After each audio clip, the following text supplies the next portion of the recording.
Nesse vídeo a gente vai reagir aos comentários de vocês do último Friday Night SmackDown. A gente vai ter a oportunidade de poder ver tudo aquilo que vocês acharam sobre o último show e eu vou poder dar a minha opinião sobre diversos assuntos que aconteceram na última sexta-feira. Então, se vocês quiserem saber a opinião do tiozão sobre o último SmackDown, assista esse vídeo do começo ao fim, porque as minhas opiniões sempre surpreendem. E não deixe de fazer tudo aquilo que a gente pede para ajudar no nosso canal, vocês já sabem tudo que a gente pede. Em especial, eu quero pedir o seu like, porque o like de vocês vai ajudar a distribuir o nosso vídeo, beleza? Então vamos embora para mais um Sincerão da Galera, agora do SmackDown do último dia 14 de novembro de 2025. E nós vamos começar com o Apenas Vi, que vai trazer um comentário sobre o US Open Challenge de Ilya Dragunov. Ele vai dizer o seguinte: tiozão, será que o Tommaso Ciampa vai ganhar do Ilya Dragunov e o Dragunov vai assinar um contrato nos bastidores obrigando o próximo campeão a continuar a defender o título toda semana e caso o novo campeão não aceite esse termo, ele perde o título? Tá muito estranha essa perseguição e a WWE não pode parar com esse desafio aberto. Calma, calma, porque a gente precisa respirar. O US Open Challenge ele sempre é uma estratégia muito boa de fazer com que a gente tenha excelentes lutas acontecendo todo o show, tá? E a WWE tem sim empurrado aí essa história com o Tommaso Ciampa e o Ilya Dragunov nas últimas semanas, claramente querendo dar uma field interessante e que tenha uma bagagem entre o Dragunov e algum outro lutador. Porque senão, cara, o US Open Challenge ele começa a ficar estéreo, ele começa a ficar repetitivo. A gente começa a achar, legal, a gente vai ter uma outra luta do Dragunov, ele vai fazer uma luta 4 estrelas, mas no final das contas ele vai ganhar. Eles têm que fazer alguma coisa para trazer algum suspense para esse reinado do Dragunov. Uma field propriamente dita, que vá além da história do US Open Challenge. E eu acho que é exatamente isso que eles estão fazendo com o Tommaso Ciampa. Eles estão fazendo de uma forma que a gente anseie por essa luta. Uma luta que provavelmente vai ser de 4 estrelas para cima. Eu particularmente não vejo problema nenhum com isso. Eu acho que a WWE deveria fazer isso mais vezes com o US Open Challenge. Eles não fizeram isso no US Open Challenge do Sami Zayn, estão fazendo isso agora. Então eu tô gostando do que eu tô vendo e eu particularmente vou gostar muito quando essa luta acontecer. Talvez ela aconteça lá na aposentadoria do Cena no dia 13 de dezembro. Nada tá apontando para que essa luta aconteça no Survival Series. A gente vai ter que aguardar para ver. Mas é uma luta que tá me deixando ansioso, então eu acho que a WWE tá conseguindo cumprir o seu papel com essa história. Agora, quanto a essa história de fazer um contrato para obrigar o campeão a defender o título toda semana, esquece isso aí. Não vai acontecer um negócio desse, não tem paralelo na história da WWE. É apenas um desejo, mas com certeza não vai rolar, tá? Agora o Rafael ele vai trazer um comentário sobre a Jade Cargill, né? Que eu carinhosamente apelidei de Jadeberg, né? Porque todo mundo que conheceu ela na AEW fala que as lutas dela como vilã vão ser lutas muito curtas e a gente já teve uma prova disso no último SmackDown. Ela diz o seguinte: tiozão, a grande questão é quem vai derrotar a Jadeberg. A história dela lembra o Brock Lesnar que derrotava todo mundo e tinha o Corey vindo escalando a montanha até ganhar. Porém, no caso da Jade, não tem ninguém escalando a montanha. Olhando hoje, é difícil pensar em alguém para derrotar ela. Bianca Belair. Show? Próxima pergunta. O Luciano César ele trouxe um comentário sobre o Jimmy Uso e os Wargames, tá? E aí é um comentário bem interessante, porque, assim, tem muita gente que não tá gostando muito da forma como o Wargames está sendo construído, tá? Ele diz o seguinte: pode, tio, ontem estava tudo indo bem até anunciarem o Jimmy Uso nos Wargames. Um Uso já não é suficiente, não existem outros lutadores no roster? E aparentemente jogaram no lixo a história do Jay ter eliminado ele no Battle Royale. Além dos irmãos Uso, ainda tem o Solo no outro card. Nessa altura desconfio que a WWE tem alguma dívida com o Rikishi ou ele sabe algum podre do Triple H. Só pode. Cara, não é isso. Olha só, a questão é a seguinte. A, a WWE, ela tem uma... Não é uma dívida, mas eles têm uma confiança extrema na família Anoa'i e nesse grupo de lutadores que vem de Samoa. Por quê? Eles são lutadores que têm personas já prontas, eles são lutadores que têm um visual interessante, eles são lutadores que, em geral, são bons, tá? Então, assim, quando a gente tem isso na sua estrutura de lutadores, você vai querer aproveitar ao máximo. A grande questão aqui, eu não vejo problema, por exemplo, com o Jimmy e o Jey Uso juntos. Pelo contrário, os dois juntos são a maior dupla de todos os tempos da WWE. Essa na minha opinião. Eu sei que a minha opinião não é muito popular, mas enfim. Eles são uma excelente dupla. Então ter os dois no War Games eu nem tenho um grande problema com isso. O meu problema é, primeiro, acho até que alguém vai falar sobre isso mais pra frente ou falar em outro comentário. Eles jogaram fora a história do Jimmy Uso ser eliminado pelo Jey Uso na Battle Royale. Eles jogaram no lixo. Tá? Parece que eles também jogaram no lixo essa rivalidade entre os dois. A não ser que isso desemboque no War Games e isso leve a uma vitória dos Rios, ficou meio que pelo caminho. Então, eu não vejo problema com isso. Agora, que tem lutadores samoanos que são ruins e que a WWE está utilizando, isso é um fato. Então, eu acho que isso é um sintoma da qualidade dos lutadores dos rosters masculinos da WWE, que claramente está um pouco defasada em relação ao roster feminino. Eu acho que a WWE ela precisa dar um jeito de trazer uma galera para dar uma pimentada na divisão masculina, porque é, a gente está começando a ter uma situação aí que tá faltando lutador, e tá faltando lutador bom. Muitos estão lesionados, muitos estão lesionados.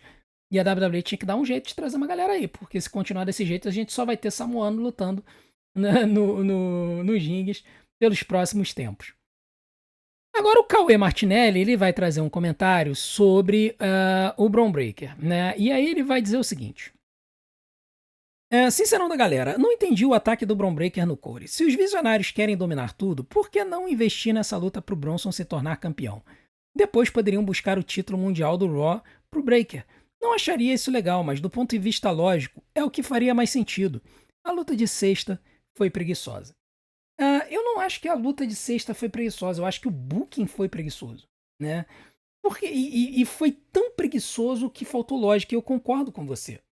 Se a Division quer dominar toda a WWE, a lógica seria eles terem feito de tudo para que o Bronson Reed se tornasse campeão. E não eles terem interrompido a luta de propósito por desclassificação para quebrar com o Corey. Entendeu? Se a luta fosse uma luta qualquer, uma luta 1 contra 1, sem valer o título, é uma coisa. Aí tudo bem, é uma storyline, eles fizeram aquilo para poder estraçalhar com o Corey, para poder enfraquecer com ele e tudo mais. Mas a luta valia um título. A luta ela tinha um prêmio. Um prêmio que qualquer um gostaria de ter.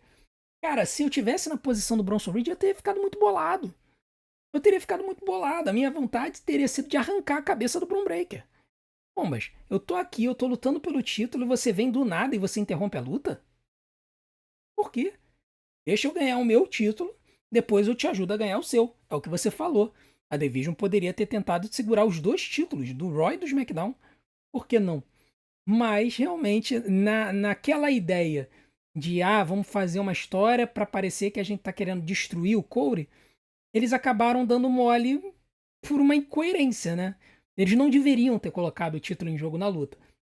Deveria ter sido uma luta 1 contra 1. Uma luta que os americanos chamam de grudge match, né? Uma luta de rivalidade. Beleza, aí não teria problema nenhum. O Corey e o Bronson estariam se estraçalhando no ringue, teria vindo o Bron, teria acabado com a luta, porque a luta não valia nada mesmo. E aí eles teriam estraçalhado o Corey no ringue. Mas o fato de que valia o título acabou fazendo com que o booking fosse muito ruim. Então eu concordo contigo, não fez sentido nenhum. E eu acho até que prejudicou um pouco a persona e a aura e a inteligência do grupo da Division, porque eles não tiveram a visão além do alcance para perceber que era burrice fazer esse negócio numa luta pelo título. Agora o Gabriel ele vai trazer um comentário sobre o LA Knight. Ele vai me perguntar, né, sobre o LA Knight. Então eu vou responder. Eu não sou muito de responder pergunta no Sincerão, não. Eu gosto muito que vocês ponham as suas opiniões e eu responda as opiniões de vocês. Pergunta eu não gosto, não. Mas eu vou considerar essa aqui. Ele vai dizer o seguinte. Titio, não sei o que você acha do LA Knight. Eu particularmente gosto muito do LA. Na minha opinião, ele deveria ser um dos top faces da WWE. Ele me passa uma vibe de Stone Cold Steve Austin. Queria muito ver uma feud entre ele, o Corey, o Solo, o Orton e o Drew na próxima WrestleMania. Sonhar nunca é demais, né? Bom, para começo de conversa, você botou muita gente nessa field aí, nessa confusão, né, cara? A gente tem que controlar um pouco a situação. Vamos conversar aqui. Primeiro, é, eu já fui um fã mais ardoroso do LA Knight. Quando ele chegou no main roster, eu gostei muito. Não como Max Dupri, apaga aquilo da tua mente. Quando o LA Knight chegou no main roster, eu curti muito. Eu gostei do personagem, eu gostei da forma como ele se impunha. Era uma forma muito diferente do que a gente estava acostumado a ver. Você falou de Stone Cold Steve Austin, pra mim o LA Knight ele emula muito mais o The Rock na época da Attitude Era, tanto é que todo mundo compara ele ao The Rock, não só na forma dele promar, acelerada, mas também no estilo dele no ringue. E assim, eu achava que o LA Knight ele merecia ganhar um dos campeonatos mundiais. E isso foi lá atrás, a 2023, 2024. Hoje em dia, eu já perdi completamente a fé no LA Knight. Sim, sinceramente, eu já não consigo mais ver. Eu acho que ele, assim, o bonde passou. Eu acho que se eles botarem o título no LA Knight nele agora, vai ser forçado, sinceramente, porque não vai ter muito sentido. Vai lembrar o Jinder Mahal. O Jinder Mahal, ele, pra quem não lembra, quando ele voltou pra WWE, ele voltou todo rasgado, todo cheio de suco, de bomba no corpo. O Vince McMahon adorou, né? Ficou doido da vida de ver o Jinder Mahal daquele jeito. E aí resolveu empurrar o Jinder até a lua. Só que antes de empurrar o Jinder até a lua, o Jinder Mahal ele vinha de uma sequência de derrotas. E aí do nada ele ganhou. Acho que ele ganhou um torneiozinho lá para se classificar para lutar o Randy Orton. E aí ele foi e ganhou do Orton. Então, assim, foi um negócio tão de uma hora para outra, depois de uma sequência doida de derrotas, e soou forçado na época. Então, o meu medo é que aconteça a mesma coisa com o LA Knight. O público pode até engajar com ele, mas hoje, pro LA Knight ter uma pecha de main eventer e de verdadeiramente ser uma ameaça ao título, ele tem que sair ganhando de todo mundo.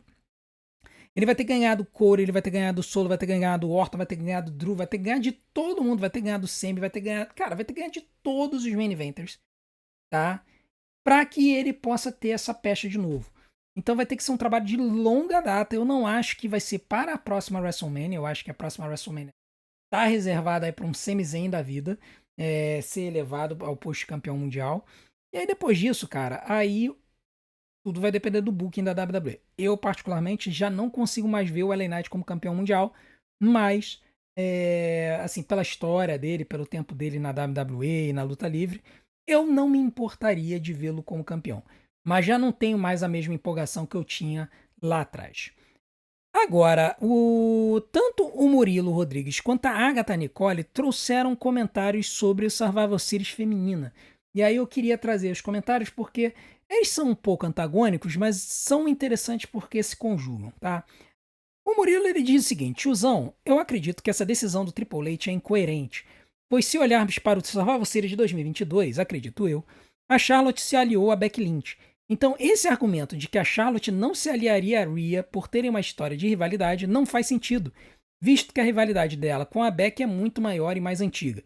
E a Agatha diz o seguinte: eu tenho minhas dúvidas se a Charlotte de fato vai ficar fora do War Games.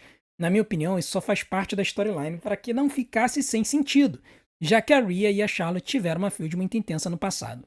Acredito que ela falou isso para não ficar essa lacuna, mas no fim ela vai chegar e dizer que vai estar no time só por conta da Alexa, já que no segmento que elas tiveram, a Charlotte deixou claro que quem é amiga dela é a Alexa e é na mesma que ela confia. Mas se de fato a Charlotte estiver fora, pelo amor de Deus, não coloquem a Maxine Dupri no lugar. Bom, vamos de trás para frente. Com certeza a Maxine Dupri não vai entrar nesse War Games, pelo menos acredito que não vai entrar, tá? O Murilo ele trouxe o argumento de que a gente deveria considerar a decisão Triple H hoje incoerente porque ela não casa com a decisão de 2022.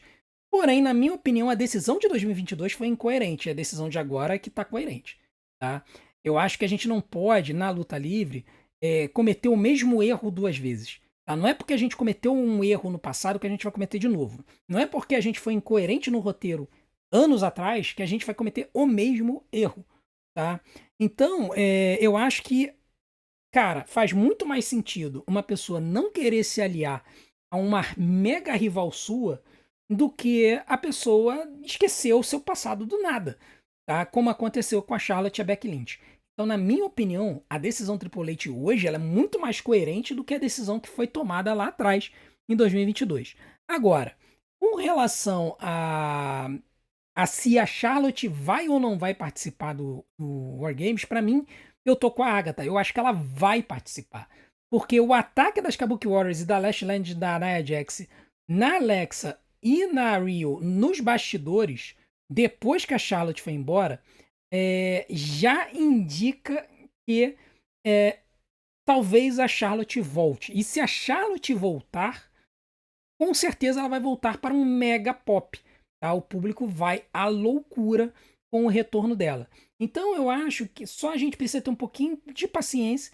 Essa história ela vai se desenvolver hoje no Monday Night Raw.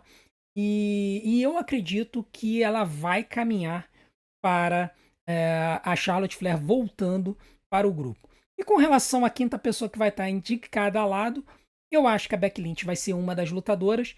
E a segunda lutadora ou vai ser a AJ Lee ou, infelizmente, vai ser a Maxine. Eu acho que se não for a AJ Lee, vai ser a Maxine. Agora que a WWE precisa explicar o que está acontecendo com a AJ Lee, precisa, porque, cara, não dá para entender, né? Ela veio, ela arrebentou, fez um cartaz gigantesco e depois sumiu de novo. É engraçado, né?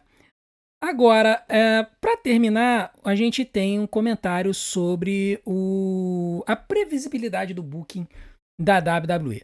O Gonzalez ele diz o seguinte: se o Drew apareceu, certamente teremos vitória dos Faces com pin do Corey. Já vimos isso antes. WWE previsível como sempre. Cara, olha só.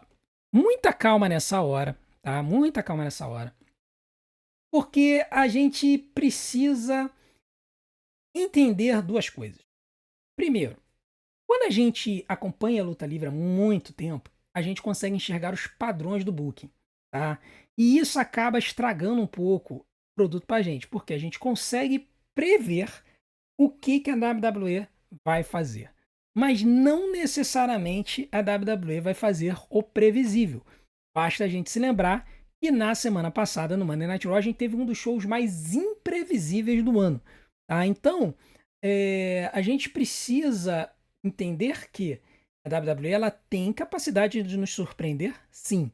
Inclusive, fazendo com que os Rios vençam essa luta. Não é normal. Geralmente no War Games os Faces ganham a luta, mas é possível que eles façam isso. E até é possível que eles façam isso com o Drew fazendo pinfall no Corey, para estender essa rivalidade deles mais um pouco. Eu acho que a WWE vai tentar fazer isso, e o momento perfeito para isso é fazendo com que ou o Drew faça o pinfall no Corey, ou ele tire o Corey da luta de alguma forma, tá? Então a gente vai ter que aguardar o Survivor Series para ver, mas eu acho que essa feud dos dois não acaba no Survivor Series, ela se estende. Ela vai seguir um pouco mais para frente, até porque a WWE não tem ninguém no main event do SmackDown para poder fazer frente com o Corey. Ah, então eles vão ter que esticar essa corda mais um pouco. Então a gente precisa entender isso. E outra coisa, a gente precisa entender que Survivor Series, War Games, cara, vai ter um monte de gente. Tá? A gente vai ter a Division, vai ter o CM Punk, vai ter os Usos. Eu acho que esse pinfall ou vai ser da rivalidade Corey e Drew ou vai ser da rivalidade Punk e Division. Tá? Resta ver quem vai ser, que vai tomar o pinfall, mas calma, porque pode acabar sobrando pro coitado do Logan Paul, tá? Vamos aguardar, vamos ver o que vai acontecer. Eu disse que era o último comentário, mas não é não, tá? O DM ele tem um comentário bem interessante sobre a estrutura do Survivor Series. Ele diz o seguinte: coloca de novo o War Games no NXT e traz o Survivor Series normal. O Survivor Series normal nem precisa de storyline. É só colocar show versus show, ou WWE versus Triple A, ou TNA versus WWE. Cara, olha só, é um comentário.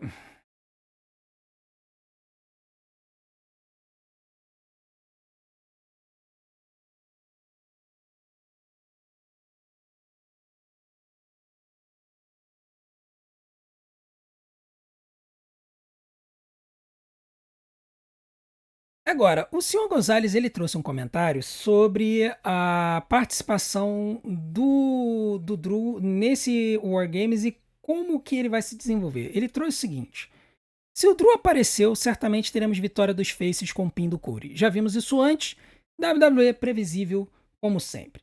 Bom, Primeiro, que a WWE ela não é previsível como sempre. Se a gente viu o Monday Night Raw da semana passada, a gente viu que a WWE ela consegue ser imprevisível quando ela quer, tá? Agora, a questão é que eu não acho que a presença do Drew McIntyre signifique que o Corey vai fazer o pinfall nele no Survivor Series. Eu acho até que a probabilidade maior é a probabilidade contrária. Por quê? Porque eu acho que a WWE vai querer estender essa feud entre os dois por um tempinho, considerando que a WWE não tem ninguém no main event do SmackDown para fazer frente com o Corey. Tá? Então não duvidem dessa rivalidade Corey e Drew se estender até o Royal Rumble, porque com certeza a WWE vai querer aproveitar um pouquinho mais essa história. Agora, quem que eu acho que pode tomar o pinfall nessa luta? Algum dos Usos, tá? Se os Rios ganharem, algum dos Usos, ou se os Faces ganharem, o Logan Paul, tá? Ou até mesmo o Bronson Reed, mas eu acho mais provável o Logan Paul. Eu acho que o caminho vai ser esse e eu acho que eles vão preservar o Drew e o Corey por conta dessa rivalidade que eles precisam manter aí. Posso estar enganado, mas a gente precisa lembrar também de uma coisa. Quanto mais fã de luta livre você é, mais fácil é, às vezes, de você conseguir identificar o rumo que a storyline está seguindo, porque você reconhece os padrões do show. Tá? Então, se você está conseguindo ver a WWE como previsível, é um sinal de que você é um grande fã de luta livre e você já reconheceu os padrões. Mas, cara, esses padrões você vê em qualquer companhia, WWE, AEW, TNA, em todas elas você consegue identificar esses padrões. Agora, o DM ele trouxe um comentário interessante sobre a estrutura do Survival Series em si. Ele diz o seguinte: coloca de novo o Wargames no NXT e traz o Survival Series normal. O Survival Series normal nem precisa de storyline, é só colocar show versus show, ou WWE versus AAA, ou TNA versus WWE. Bom, aí nós temos uma questão, né, ODM? É que esse tipo de booking é preguiçoso, né? Convenhamos, esse tipo de booking é muito preguiçoso. E aí muita gente talvez se questionasse com relação a isso. Eu acho que TNA e AAA, uma rivalidade contra a WWE não faria sentido, porque eles não estão no mesmo nível do main roster. O mais próximo que a gente poderia chegar seria a WWE contra o resto do mundo. E aí eles juntassem lutadores da NXT, da TNA e da AAA para simplesmente invadirem a WWE e aí fazerem uma mega feud.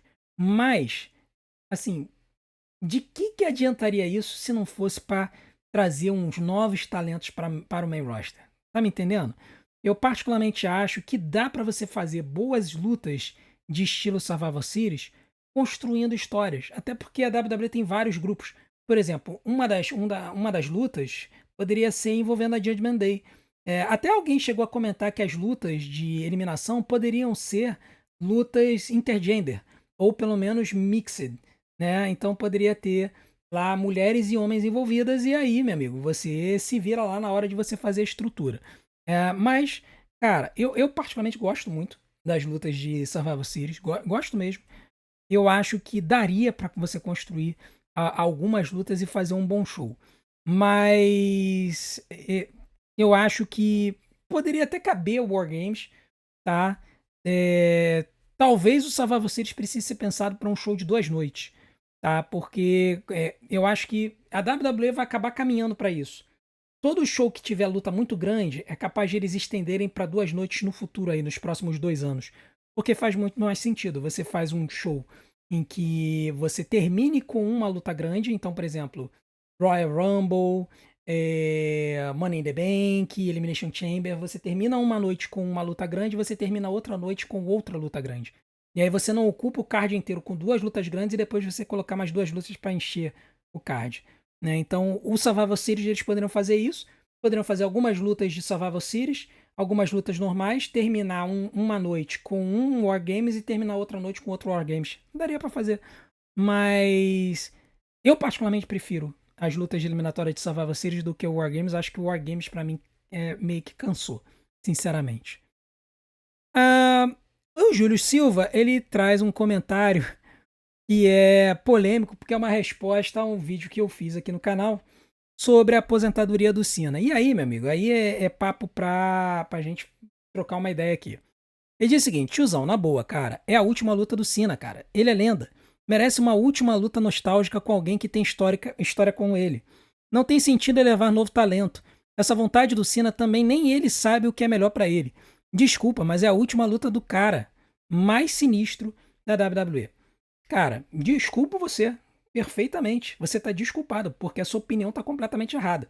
Tô brincando, tá? O que eu quero dizer é o seguinte: respeito a sua opinião, eu tenho uma opinião diferente. Eu acho que a melhor estratégia para a WWE é pensar no futuro. Tá? Não tem sentido, depois de 36 datas no ano inteiro, de já ter feito de inúmeras lutas nostálgicas, ele fazer uma última luta nostálgica na sua aposentadoria. Ele já fez diversas lutas nostálgicas esse ano. Ele também já fez lutas contra talentos que ele ajudou a elevar, Logan Paul e Sami Zayn, e foram lutas muito boas, tá? Ele fez lutas nostálgicas contra AJ Styles, contra Randy Orton, contra CM Punk. Se você quiser jogar o R-Truth aí no meio, você pode jogar também. E a grande questão é que se a WWE quisesse fazer lutas nostálgicas com Cena, eles ainda teriam duas datas. Então, quem é que sobrou de lutador nostálgico para o Cena enfrentar? Bom, hoje, basicamente, na WWE, só dois. O Sheamus e o Rusev. Ah, tem o The Miz. Desculpa, o The Miz, ele tá uns 3 níveis abaixo do Sheamus e do Rusev na fila do pão, tá? Então, o Cena ainda poderia fazer, na minha opinião, uma luta com o Rusev, defendendo o campeonato intercontinental, que faz sentido que o Rusev tá querendo, e uma outra luta contra o Sheamus, também pelo campeonato intercontinental, porque tem a história do Sheamus ainda querer ser campeão Grand Slam. A WWE poderia fazer o Triple H poderia fazer o Cena ganhar do Rusev e perder o Sheamus. E ainda ter a luta do dia 13 de dezembro, aonde ele poderia perfeitamente enfrentar o vencedor do torneio The Last Time Is Now, fazendo com que seja uma pessoa que venha a ter a pecha de aposentar dele. E para ter essa pecha, a melhor coisa que tem é ser um lutador que vá se aproveitar disso, um lutador que vá pegar isso e vai carregar pela sua carreira. A WWE já fez isso no passado, ela fez isso com o Randy Orton e com o Edge em lutas contra o Mick Foley, em lutas hardcore. Já fizeram isso com o Brock Lesnar quebrando a streak do Undertaker, que supostamente era para o Undertaker ter se aposentado, muita gente não sabe disso. O Vince McMahon achava que o Undertaker ia se aposentar na WrestleMania 30, tá? Então daí veio a sugestão dele perder a streak pro Brock Lesnar. Na minha opinião, foi uma decisão errada, porque eu acho que ele deveria ter perdido para um outro lutador, como, por exemplo, o Roman Reigns na WrestleMania 32, poderia ter sido na WrestleMania 31, por que não? Fato é que, na minha opinião, faz muito mais sentido no mundo da luta livre um cara que está indo embora ajudar a elevar um outro talento. E nós temos uma cadeia de elevação na história da luta livre. O Hulk Hogan, ele veio em 2002, WrestleMania 18, e ajudou a elevar o The Rock, já estava elevado, mega elevado, mas basicamente passou a tocha para ele na WrestleMania 18. Depois o The Rock lutou contra o Cena na WrestleMania 28 e 29, e na 29 passou a tocha para o Cena. Tudo bem, o Cena já estava carregando a tocha, mas o The Rock passou de vez a tocha para o John Cena. O John Cena carregou essa tocha, chegou a perder a luta. Ele enfrentou o Roman Reigns e perdeu pro Roman Reigns? Deve ter feito, cara. Mas enfim, depois agora recentemente, ele perdeu pro Cody Rhodes no SummerSlam, e aí levantou o bracinho do Cody Rhodes, se vocês se lembram disso. Mas o Cena ele ainda pode ajudar a elevar mais alguém. Por que não? Entendeu? Então eu não vejo problema nenhum. Eu já falei aqui, já tem vídeo sobre isso, eu acho que o Obafemi seria a pessoa perfeita para isso. Agora, se ele fizer isso com o Gunther, também não me importar muito não, porque o Gunther também vai conseguir pegar essa pecha do lutador que aposentou o Cena e vai carregar a bola pro resto da vida. Que seja, vai ser ótimo ter um mega vilão de volta na WWE. Então, essa é a minha opinião, cara. Respeito a sua perfeitamente, sua, do Zezo e de outras pessoas que acham que o Cena deveria enfrentar um lutador lendário que tem história com ele na aposentadoria dele.